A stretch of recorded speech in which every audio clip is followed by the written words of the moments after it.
itself, or it could just be someone actually moaned on the mic, right? They groaned on the mic, or it could be a dog growling. If it actually is from the Hammer video, I can't play that on Twitch for obvious reasons. That would be a fuck thing to sample, though. The video he's talking about was another old viral shock video. It was a...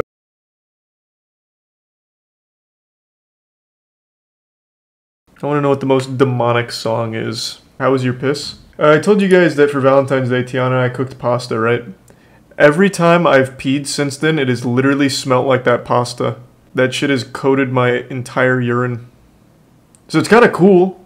Like, it smells good, which is rare. But yeah, that's how that piss went. So now we have the basic recipe for how to create a Memphis rap sigil. Murder somebody, record it, chop up the audio and sample it. Oh, hold on, I gotta take notes. Rap with your buddies over the murder beat, put it on a mixtape, sigil created. Sell the mixtape, people listen to it, sigil charged, profit. Wait, what? Hey guys, that's my easy name to is follow. Tub, and today we will be talking about the most demonic song on the internet. We're almost at 700,000 subscribers and damn, pop it off, man. It's kind of overwhelming, but at the same time, it's like it's awesome. And I'm not gonna make a super long intro this time. Let's get straight into the topic. So I want to give credit to Song Theory over on TikTok for making a popular TikTok on this matter. And someone actually tagged me in the comments. Sorry, I don't remember who it was, and I couldn't find your comment. But someone tagged me. They're like, "Yo, Tuv, this is perfect for your channel." And yeah, it is. I also just realized I've been saying Tuv instead of Tuv. I think that's how you pronounce it. Over on the Iceberg Charts subreddit. Yes, I'm talking about icebergs. No.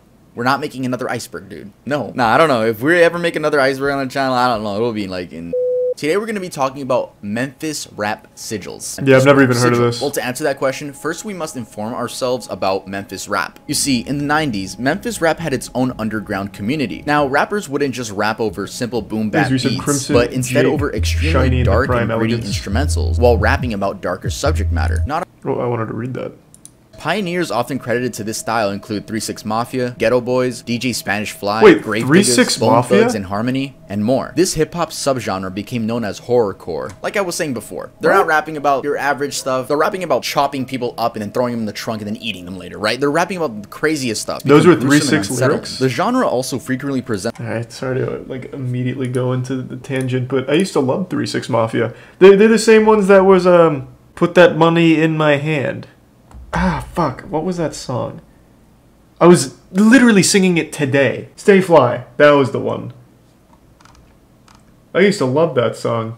I thought they were just like pretty simple rap. Oh yeah, Poppin' My Collar. I remember that one too. Actually, they weren't the same song, were they? So yeah, technically Tyler the Creator's Bastard and Goblin could be considered horrorcore. So now that we got through Memphis rap, let's talk about sampling. Their 90s shit sampling was wild. Sampling is the reuse of a sound recording in another recording. Samples may comprise elements such as rhythm, melody, speech, sounds, or entire bars of music, and may be layered, equalized, sped up or slowed down, repitched, looped, or otherwise manipulated. Basically, there are 2 ways to sample in music. Sampling when it comes to lyrics could mean that an artist just reused the same words, lyrics, flow, as another artist. An example of this could be Way Too Sexy by Drake featuring Future and Young Thug, as they sampled Right Said Fred's 2009 song, I'm Too Sexy. Now you can make the argument that they just stole the chorus and changed some words in it, which, yeah, that's exactly what they did. The laws when it comes to sampling are very confusing, and has also led to many artists being sued. An example of sampling when it comes to beats is a lot easier to find, as many popular tracks today are created using guitar riffs or drum patterns from older songs. My favorite sampler, what is it, the 4 chords? What do they call it? Tyler the Creator and Kanye West. Literally look up Tyler the Creator samples or Kanye West samples on YouTube, and you'll be amazed at how they create something so new and so fresh out of something that has existed for years. Now, what is a sigil? A sigil is a type of symbol used in magic. The term has been referred to a type of pictorial signature of a deity or spirit. No, not NFTs. In modern usage, especially it's basically in like context of NFTs magic, for sigil refers to a talk. symbolic representation of the practitioner's desired outcome. So basically, it's something with symbolic representation in the context of magic. When we say the practitioner's desired outcome, that means whoever is, in this case, making a song, right? They want an outcome out of it. I promise, it gets less confusing as we go forward. I just wanted to define that term before we actually talk about makes sense to me. The most demonic song on the internet. It's like we Full Metal explained Alchemist. 90s Memphis rap, we explained sampling, and we explained what a sigil is. So now let's talk about, supposedly, the most demonic song on the internet. No, I'm not talking about Five Nights at Freddy's Nightcore. I'm talking about something much more sinister. So the song is apparently named rap.mp3. Yeah, cool what a name. unique name. We'll get into the specifics of the song later, but like I was saying in the intro, a Memphis rap sigil is an instrumental created using samples of murders and R-word, which is then rapped over by a person or group of people. These cases more so than likely were recorded by the parties themselves rather than being ripped from a horror movie or snuff film, though that is also an option. This theory also states that the dead bodies of the victims were in the room the song was being recorded in, leading to demonic energies to be carried within the song file. But what were the first mentions of Memphis rap sigils on the internet? How would that work? I see that kind of shit in horror movies all the time. So, like, there's dead bodies in a room and they're recording a song. How does their energy make it to the song? I feel like that's the last place they would want that. Like, if such a thing was real, I feel like their energy would be concentrated on how the fuck can I kill the people that just killed me. It'd be like a vengeful spirit. I'd be like, I'm gonna make this song trash. This song is gonna sound like actual dog shit. Like, it wouldn't be like infiltrating the actual music itself, I don't think. But I've seen that shit in horror movies too. I remember there was what was it called? It was basically the same idea. A lady killed herself on Zoom, or it was Skype back then, on Skype, because she, I don't know, she just wanted to. It wasn't unfriended, but it was something like that, like declined friend request or something. And she killed herself on Skype, and then her energy infiltrated Skype itself and haunted the people that she sent a friend request to on Skype or some shit like that. So, like, she became the cyberspace. You know what movie that is? It's bullshit. Well, I mean, obviously, I'm just... Have some goddamn fun. Suspend your disbelief for a moment. Jesus Christ. No, not Unfriended. Unfriended is the one that's entirely on Skype. Oh, it was, Facebook, not Skype. I'm sorry. Facebook. It was a movie about... It was Facebook. And she was, outcast in school. And... fuck. Friend request. Thank you. That was the one. Yep, it was friend request. Yep, this one. Movie Big Stinky, but it's basically the same thing but without rap music. So this girl wanted to be the friend of this other girl, and she declined the friend request or something, or ignored it. I don't even think she like straight up declined it. And then in response, she made a video of her killing herself, and then every time she sent a friend request, it was like haunting her or something. It's been a while since I've seen it. But yeah. They use that a lot in horror movies and stuff. I feel like when you die, you become like the least powerful version of yourself. I don't feel like when you die, you're just like releasing data into the universe where you can like infiltrate the cyberspace, powering a sigil. 2020, the rap conspiracy Iceberg appeared in the Iceberg Charts subreddit. So it doesn't actually say rap.mp3, it says the 4 Owls. And the 4 Owls is basically 4 bands connected to Memphis rap sigils. I really think they should have just put Memphis rap sigils, but yeah, it's 4 Owls on the Iceberg. As I'm editing the video again, I realized that there are multiple hip-hop conspiracy icebergs. I don't know how many there are, but I found another one that Christ's dick worship? What? World War III happened in 1995? What the fuck is all of this? The driver killed JFK. Demolition elves. Holocaust denial. Finland doesn't exist. Are these like groups? North American Man-Boy Lovers Association, NAMBLA. Manatee equals human subspecies. Stephen King killed John Lennon. I know, this is the only one I know. Gang stalking. Gang stalking is from it's only like experienced in people that experience paranoia, where they believe everyone at all times is watching them. We watched the whole documentary on it once. Gang stalking is really sad. It's not even like a goofy conspiracy, it's just really sad. I need to take a screenshot of this and look some of this shit up. I found another one that actually does say Memphis rap sigils at the very end, but there's another one that says... Oh my god, it just keeps going. Holy shit. The sky is alive. Ocean doesn't exist. Moon built by NASA. Says rap.mp3. I just want to make that super clear. Let's continue. Doing research on rap.mp3 isn't that easy considering how simple the name is. I did find someone asking about it on that same subreddit. I do remember that one, Tori. That one was really scary. Can someone explain to me what the hell is rap.mp3? I have searched it online and it gives me very little results. Okay, so I just saw a video that talks about rap.mp3. It basically says that there are 3 theories about it. 1. A missing kid's phone was found and it only had 1 audio file. You know which one, which has secret codes, subliminal messages, or induces 2. The second theory states that it may be a 13-second audio, which all rappers use subliminally on their albums to manipulate listeners. 3. This theory states that there are 8 songs by 8 different bands. Each song narrates, directly or indirectly, the murders committed by each of the members of each band. The negative energy caused by these murders is found within these songs. And I can't help but agree with this Redditor. Wow, I never thought I'd say that. Wow. No, Redditors are these theories sound extremely corny. I mean, the one about the teen, it was found on his phone, like that's so, no.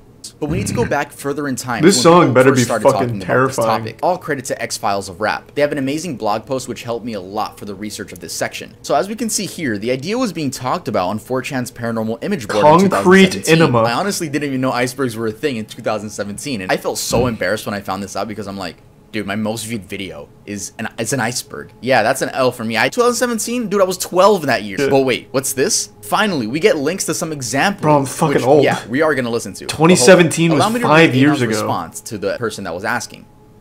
So as you can see, he links 2 videos right here. Both of these tapes, if you can find originals, have what you're looking for. The idea is sort of that because the artists/producers committed several murders and the location where they took place holds a lot of leftover soul energy from the lives that were taken. The lingering energy of known tragedies in the area goes back as far as the history of the United States with some big Indian massacres, then onto slavery, then Civil War. Basically, if you believe the Luciferian idea that it's possible to take a life and manifest that energy into something that becomes real in a sort of ritual, there would be some kind of medium between the spirit world and the world we know to be true. The life energy slash the death energy slash the demon slash the magnetic taping in a cassette. I record my videos in my underwear. There's no way every other YouTuber does not do that. Especially faceless YouTubers, bro. You know they're naked making their videos. Anyway, I'm getting off topic. Like I just read, another 4chan user that I agree with. The last one was a Reddit. I'll set the record straight. I don't. Agreeing with these I'm usually wearing pants. pants. With this idea of spirituality and taking people's lives and using that energy to make a song for your wishes to come true. And by visiting the first link, it's actually taken down. But the second one is up and I listened to it. Now, what does the song sound like? Want me to be honest? It's pretty bad. Incoming cherry soda comments. Stop. So I know you guys are wondering what the song sounds like, and I want to hear it. I'm literally gonna upload this video private, see if I get a copyright claim, and then just give it to you. Who's gonna copyright it? The devil? I'm so sorry. I'm so sorry, but I'm still gonna add the lyrics. But yeah, I'm gonna add the lyrics on the screen. If you get uncomfortable when people, I guess, rap about murder, I don't know if you've heard that before, but then I guess to skip. It gets pretty dark. And no, you're not gonna get possessed by listening to this, like the rumors are that if you listen to this, imagine though, or I don't know what rumors kids be making up these days. Eyes roll in the back of my head and I start flying. About haunted files. So here is an example of a Memphis rap sigil. Oh, this isn't the... I thought this was the most demonic one. You better be coming to cool when you fucking get the GGS click walking through the graveyard. This is the niggas I ripped apart. Up with his head, look at him bleed. Then I left him in the dark side. Go like no, or yo, I'm kinda cold. Go grab that hoe and get the gasoline. Strike a match, 3 steps back, cause I am insane. So there's one final step to these sigils, and that's charging them. They need energy in order to accomplish the task. I'm so confused. So after making multiple sacrifices, aka murdering innocent people, what's the perfect way to charge an audio file? That's right, making it into a listenable 3 to 4 minute Reminded me of the beginning of Clint Eastwood by the Gorillaz. Witchcraft has been long around before rappers started doing it. By the way, I just want to mention that this is a theory. No one has been caught, as far as I know, with dead bodies in the studio, especially signed artists. Or I don't know, maybe Hollywood, well, it's Hollywood. On 4chan had this to say, which I think correlates with the whole charging aspect. Memphis is a regional hotbed of occultism, according to some sources. They ritually murdered some people in the name of Satan. That apparently made them rich and famous for a few years. Even if 3 6 Mafia isn't directly involved, their name is a direct reference to what happened. 3 6 Mafia became really famous really fast and then fell into obscurity within a short amount of time. They stopped making music. What do you mean? 3 6 Mafia got popular because they pumped out some bangers in like 2006, and then after that they're like, yeah, probably enough. What was the last time they made a song? Oh, it's not some like weird mystery. It's not like Luciferian sigil charging. Let me see, what was their last song? Oh, they came back. The reunion tour. Oh, actually, wait, 3 6 Mafia. Didn't one of the members pass away and they made a music video with the dude's open casket? Or am I misremembering? I'm right? I think that was them, actually. According to some sources, they toured with Lord Infamous's casket. But then there's also people claiming that that was actually a lie. Because I do kind of remember that. After the passing of Lord Infamous, one of the 3 6 Mafia members... fuck, I accidentally skipped. But yeah, apparently they did do something with Lord Infamous's casket for their tour. 3-6 Mafia equals 666 Mafia. Yeah, I remember that. Alright, so I have to disagree with the last statement because 3-6 Mafia is still to this day known as one of the most legendary rap groups of all time. Not better than Brockhampton, though. I have made a severe and continuous lapse of my judgment. Apology. Do people still like 3-6 Mafia? Opinion, guys. So rap.mp3. People don't really talk about them. File? Sadly, it hasn't been found yet. Wubby unofficial raid. Hey, thank you, Wubby. It doesn't even exist. It's Hope just you had a the great idea stream. of these Memphis rap sigils, not an actual song. But I'm not gonna leave you guys hanging. Okay, I know you guys really wanted to hear rap.mp3, so I'll play for you guys a Memphis rap sigil that genuinely made me uncomfortable. The reason it made me uncomfortable is because of the background noise. Okay, so if you guys watch Gore, wow, what a nice way to start a sentence. So if you guys watch Gore, there's a chance that you guys have seen Gore enthusiasts? If you guys have not seen that video, don't look it up. It's not worth it. And I know you guys always look up whatever I say not to, but I'll just explain it really quickly here. It's a Gore video of, I believe it's 2 or 3 Russian young adults that are just, you know, finishing off. Oh, that sounds even worse, actually. They basically kill a homeless man that they found on the street in the woods. Yeah, this was a big one back in the day. It's super pixelated, just like every other Gore video, and it's just like straight to the face, Thanks, breaking everything, you know. And it's like you could hear this man's this one's super fucked. Groan. Then again, it just could be my mind making stuff up and scaring myself, or it could just be someone actually moaned on the mic, right? They groaned on the mic, or it could be a dog growling. If it actually is from the Hammer video, I can't play that on Twitch for obvious reasons. That would be a fuck thing to sample though. The video he's talking about was another old viral shock video. It was a real case where some Russian kids beat to death some guy with a hammer, filmed it, posted it online. I believe all of them are currently serving life sentences. It's not sampled from that? You're sure? Late at night I'm spooked, I stay quiet talking to the tens. Evil scriptures capture me, I want it for my evil sins. Creep in the light, yes I'm licking but I'm seeing dog. Whisper street where I be, where them niggas going hard. Lurking to the other side of the lake is where I calculate. Stay on my hustle clocking T's, but I'm in the days for a buster sucker that be Yeah, I actually can't tell. That was either a really distorted fart or maybe Tuve's right. I'm really not sure. I'm just not even gonna take the chance, to be honest. Either way, song was trash. I realized I never gave my actual opinion while filming, so I'll just do it now. Though I personally do not think that these Memphis rap sigils were actually, how do I say this, real? I can imagine that something like this has happened in the past with music. But what I'm saying, it's probably not that likely that, for example, 3-6 Mafia did this, right? But there's also no proof that it hasn't happened by less known artists. That's my statement on this whole theory. This video was a little bit different because we're talking about a theory with, well, not really that much evidence, but a lot of spirituality terms involved, which, you know, somewhere out there in the world, people actually have done this, right? Like, it's not like it just hasn't happened. Of course, it's I want to hear the rap.mp3. Not only, if you guys enjoy the video, make sure to leave a like. If you guys are not subscribed and you would like to subscribe, then make sure to subscribe. Also, wait, what's that? On Instagram. I posted a picture of that me one and was Tesla. The rap.mp3. Yeah, that's right. I'm a Tesla type of dude. Yeah, I don't know what an oil change is. I don't know what that is. I charge my car like an iPhone. I get a lot of, like, not hate comments, but like people annoyed. Like, you say thank you too much. I'm like, damn.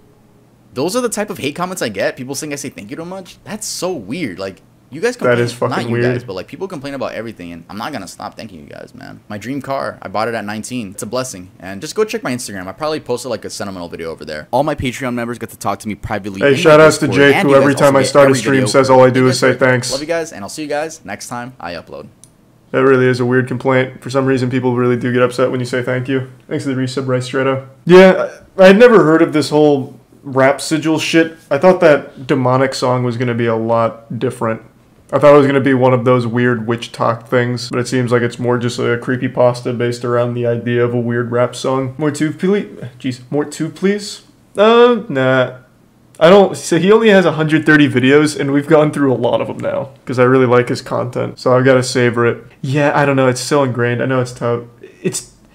It's not too... You just fucking reminded me of something. Have any of you guys seen this? What was his name? I saw it on Reddit like a week ago, and it happened last year. A guy got fired from, I think it was like the Washington Post, because he was jerking off on a Zoom call with all of his colleagues. And then they brought him on to CNN and had him explain why he was masturbating on Zoom.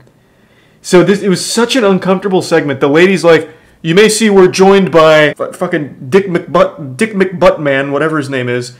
And you may remember he was recently fired for masturbating on camera. So what's up with that? And then just like interview him right to his face about why he was jerking off. I only watched like the first 40 seconds and I was like, oh my god, this is rough. Oh god, yeah, they had him come on CNN to address it.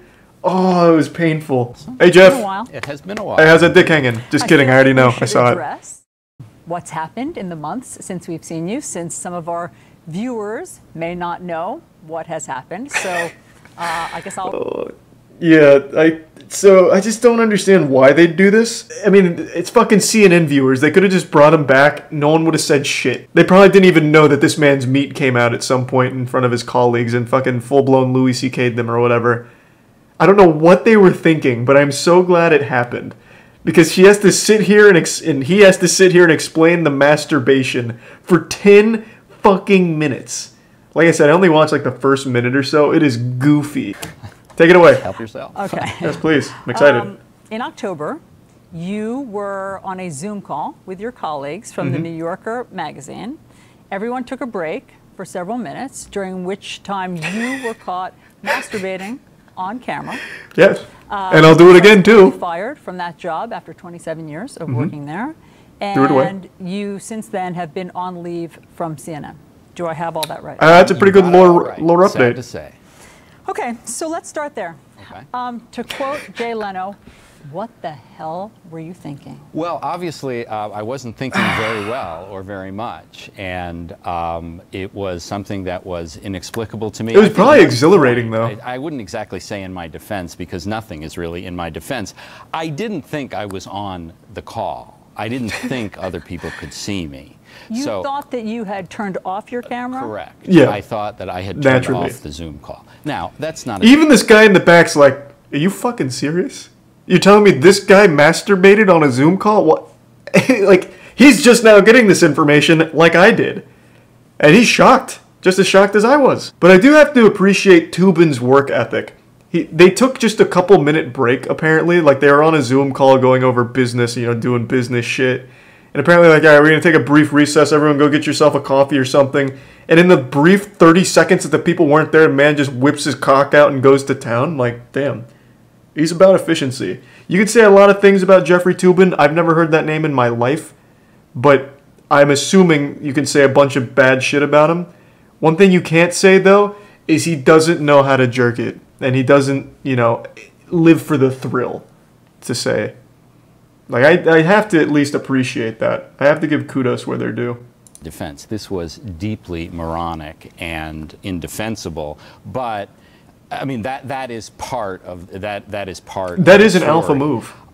And you know, Sigma I have Grand spent set. the 7 subsequent months, miserable months in my life. I can certainly confess, trying to be a better person. I mean, in therapy. What a weird... Why are you in therapy? You were the one that fucking brought out the one-eyed snake on a Zoom call with your colleagues.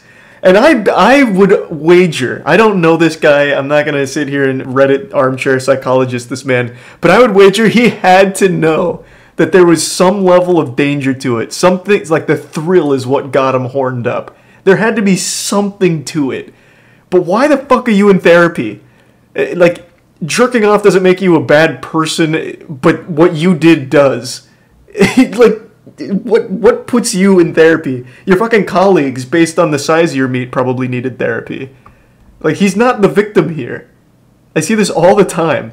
And I also didn't get the conclusion on whether or not he finished. I don't know if he blew his load. If I had to guess, when his colleagues came back, it was just like uproarious screams and squealing like a Wilhelm scream or something. Like, oh my god, Toobin! What are you doing? Oh, put it away! Have you ever thought about what it must have been like to be on the receiving end of that Zoom call? Yes, and you're welcome. I thought about it. I've spoken to several of my former colleagues at the New Yorker about it, and you know, they were shocked and appalled, and it was that day that I began apologizing, and that is something that I have tried to continue to do, both publicly and privately. You know, we've covered a lot of political scandals, and we've heard what I like to think of as the politician apology, which is... What does you know, politics have to do with this, though? Which unless your dick was left or right leaning, I guess. Now get off my back. That's exactly what I've tried not to do. I mean, I have tried, and I'm trying now, to say how sorry I am. Sincerely, I'm sorry to my former colleagues. Are you sorry to me, Jeffrey? I'm sorry to my current Say I'm sorry to Charlie. colleagues at CNN. I would love to know why he started jerking off during the meeting. I mean, one of just the during a ironies recess. But I am not going to come up here and like split Yeah. hairs and try to come up with justifications or explanations. Zoom calls are going to be a lot As more long fun as with it's Jeffrey stupid and Toobin I'm around. trying You to never do know it. what you're going to get now. I do want to get to a nice wild what card. the New Yorker decision was and the consequences. Next time he might finger his own butthole. After you had worked there for 27 years, you were fired, they said, after an internal investigation. And as a result, he is no longer affiliated Because with we our saw his company. cock. Do you know what else they found? I wish they do, kept actually. going. I was told very specifically by the people involved that they looked at my entire career at the New Yorker, 27 years, and found that there had been no complaints about me. There are no surprises out there about my conduct, that I am worried that there is there's a skeleton that's going to be found. That's spoken like a man who still has a couple good jerks left in him on Zoom calls. Let me see. It's been a while. Has he done it again? Is he a repeat offender? He just recently tweeted with a bunch of pasta. Since we couldn't make it to the Super Bowl, we brought Cincinnati to NYC. And it looks like he's just got a bunch of pasta. Okay, alright. Pretty squeaky clean so far, Toobin. I'll keep my eyes peeled just in case. Check X video. Yes, perhaps he's performing under another alias. Let's see. This is dangerous. I'm going to click on it, and I already know I'm going to regret it. It says, leaked video, Jeffrey Toobin's Zoom call. I found a screenshot from the actual Zoom call. He was ass naked. Really? So they actually... Oh, okay, hold on. Don't act like you've never forgotten to turn off your stream and yanked it on cam. Happens to the best of us. Bro, I think about that shit all the time. I've never once made that mistake in my life, but I just keep thinking, what if today's the day? Oh, well. Maybe one day. He'll slip up again. That's the face of a man who's considering doing it right now on the CNN apology, like weighing the pros and cons. I could just jerk off again right now. I'm incredibly grateful to CNN for taking me back, but other people are going to weigh in about whether it was appropriate for them to get rid of me and for CNN to keep me. It'd be hard to stay employed after doing something like this. Shows have had a feel. I have been aware that not every crime deserves the death penalty, so I don't think there's a lot of hypocrisy involved in a claim for leniency on my part, but it is true that people had fun with this, and I am enough a person in the world to know people were going to have fun with it. Well, I mean, on that, really, O.J. Simpson, he has that level of self-awareness. That's pretty impressive. And I think that it could be unpleasant. Fuck yeah, it will. I really don't think so. My dad used to say something. Jeffrey, on that note, should we move on to the news? Sure, let's. No, fuck that. That's boring. Talk more about him masturbating. I love that they did that on air for no reason. I couldn't imagine a better situation. Hey, look who we brought. As a guy fucking masturbated on Zoom in front of all of his colleagues. Hey, so what's the deal with that, huh, buddy? Maybe he started in OnlyFans? I wish he doubled down. Like, okay, here's what you guys missed on the Zoom call, and then a link to his OnlyFans. That would be great. That would be pretty cool. Do you have an OnlyFans? I tried the secret foot fetish OnlyFans, but it never worked. The whole thing was supposed to be an experiment to see if you can go from literally nothing to a successful OnlyFans career, and I've completely failed it. The Rusia drama? Oh, I was actually just learning about that today from Ludwig, and I believe it was Rev? Yeah. It's more parasocial yuckiness. Oh, apparently,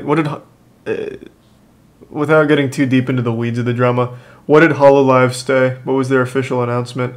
I'll explain in a second, but what was their official announcement? They sided with her? Finally, it's about fucking time. Last time, there was a potential leak that one of the HoloLive girls may have a relationship. They threw her to the wolves. They said personal lives are up to the talents. Nice. Yeah, so in a nutshell, what happened? Rusia is a VTuber. On stream, she got a Discord message from a pretty popular music artist, I believe. His name's, I think, Mafu. And he sent her a message while streaming. It said something like, just finished playing this. Let me know when you're done streaming. And that was it, basically. and it was on screen for like a second because it accidentally popped up on screen. And the Hololive, well, I can't, it's not a generalization because a lot of people took her side, but there was a large portion of Russia's fan base that lost their fucking minds about how she lied to them, how she's in a relationship and betrayed their trust. So then there was this mass exodus of people canceling their subs, revoking everything, making a huge hoopla, how she cheated on them, how their lives are ruined, saying she should burn in hell, she's the worst. Just, it got extreme. All because of a single message that popped up where they interpreted it as her having a relationship. And even if she does, obviously it shouldn't be a problem. But this whole idea, and it's not just VTubers, is some people just form that parasocial relationship where they'll only watch someone when they have this fantasy belief that they can end up with them romantically. You see it with a lot, not just with VTubers, but pretty much any streamer. And it's sad.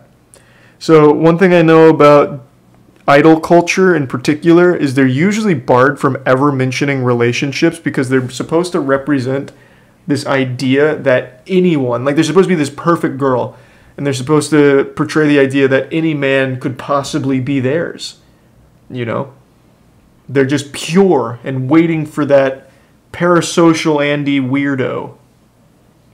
So when it was almost in question whether or not she truly was pure and single, they lost their fucking minds. It was wild. Yeah. Twitter got nuts. In fact, you might have seen it on Twitter because it was trending, but everyone misspelled it. Her name's Rusia, and I believe the Twitter trend was cancel Rusia, or it might have been the opposite, thank Rusia, or side with Rusia, but they misspelled it to Russia. So it was trending by accident. Or that's what it was. We love Russia instead of we love Rusia. Yeah, no, it got wacky. It was some pretty sad, embarrassing shit.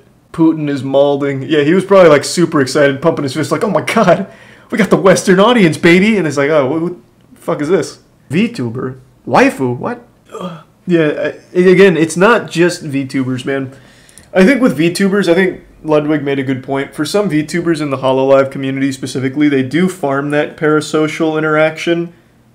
Because they'll say things like, I love you, things like that. And saying I love you isn't necessarily like something you can be mad at them saying, because it's like they care about their fans. But then you get the parasocial weirdos who hear that and they're like, oh my god, she just said she loves me. It becomes an unhealthy obsession. Well, all obsessions are unhealthy. It just becomes an obsession. Man, I wish you'd say that to us more. Being fair, she makes a lot of money on GFE stream. I don't know what GFE streams are, but it's indefensible. Like I said, I think a lot of Hololive in particular does farm the parasocial relation aspect, but nothing's her fault. She shouldn't be responsible for the mental health of the audience that for some reason fixates on the idea that she's this perfect fantasy girl that's just there for them. That's not her fault. So all the people are like, she fucking lied to us and she cheated on me. I fucking hate Rusia for this. It's not her fault. Fucking mentally ill weirdo who put his entire fixation on one person for no reason. Not even a person. Oh, true. It wasn't even Rusia, the VTuber, that got the message. It was the person behind Rusia, the VTuber. So really, they had even less reason to be upset. Because the whole point of a VTuber is supposed to give this divide between idol and fantasy. And the fantasy was never broken. It was the real-life version, the idol, that had at least a friendship or relationship with another guy. So it shouldn't have even been an issue in the first place because their fantasy waifu was still intact, still pure, or whatever. People in chat think this is exclusive to Japan. It's not. And I said that multiple times. It's not. And it's not exclusive to VTubers either. Thanks to Tier 1 Ghost Cam and Prime Alpha. But Japan does have a very, very, very absurd idol culture. We're at the point where people are getting canceled for having a relationship with a bunch of bullshit. That's nothing new, man. Like, in K-pop specifically, that's always been something that could ruin a career. I even talked about that, it would have been like a year and a half ago now, 2 years maybe. There was, what was her name? Or actually, no, it was a guy. A guy revealed that he was actually getting married. And, oh my god, K-pop stans lost their fucking mind over it. I don't remember who it was. But a guy mentioned he was getting married. At least I think it was marriage, or maybe he was seen with a girl. It's all fucking foggy now. But he got eaten alive. His label had to come out and apologize for it. Oh, it got so crazy. I don't remember who it was. I don't even remember the whole story now. But it's not like the only one of its kind. It's happened a lot. If I remember correctly, it's even in contracts where they're not allowed to publicly be in a relationship or really even have a relationship in the first place. I think it was Chin from EXO. It might have been, like I said, I don't remember. It's been a couple of years now. That does sound familiar, so you might be right. Imagine divorcing because people are scumbags. Fuck the internet, bro. Well, that's the thing. No matter what you do, you're fucked. So, for a lot of the really obsessed, scary people that lost their mind over the Rushia thing, where a dude just messaged her, if she came out and said, I actually hate this guy, I fucking hate him, you guys are right, I didn't mean to lie to you, I threw him to the curb and I slapped him in the face and spit on him for messaging me, she'd still be fucked, because those people will never forgive her now. There's nothing you can do once that happens. Because for some reason, relationships are just so frowned upon in idol culture. But again, in this case, it makes even less sense because it wasn't the VTuber idol, it was just a real person that they don't even know. And not even Tubin would forgive them, true. Some of Hololive do call out their viewers on their bullshit explicitly. Well, like I said, it's not just VTubers, it's not just Hololive, I'm just saying on the whole. Like, for example, Maury. I think Maury does a good job. I think Maury does a great job of keeping parasocial Andes at bay. There's a new Elden Ring trailer from 53 minutes ago. Really? Elden Ring looks bad. It's a pretty hot take. Are you talking about this? Because this isn't like an official one. This is just from a channel talking about it.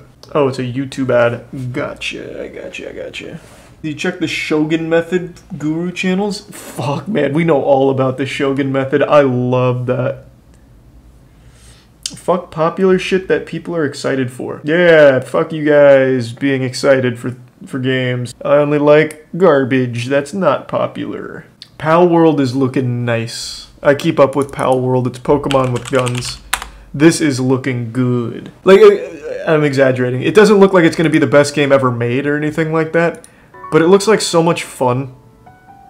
Like, it looks very simple, but it looks like it'll be fun.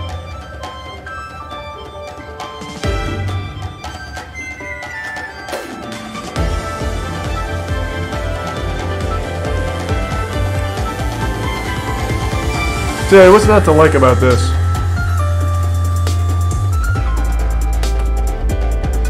It's not an MMO. At least I don't think it is.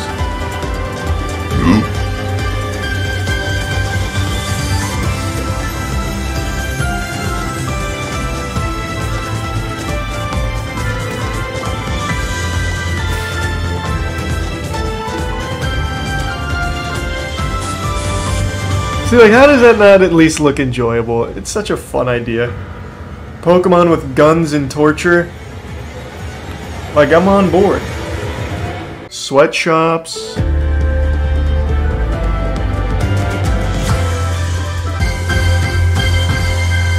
It comes out pretty soon, too.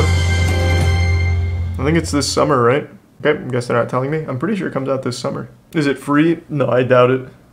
I highly doubt it. You can't make a game this good free. Yeah, true. Alright, I think I'm gonna call it a night. I'm getting tired.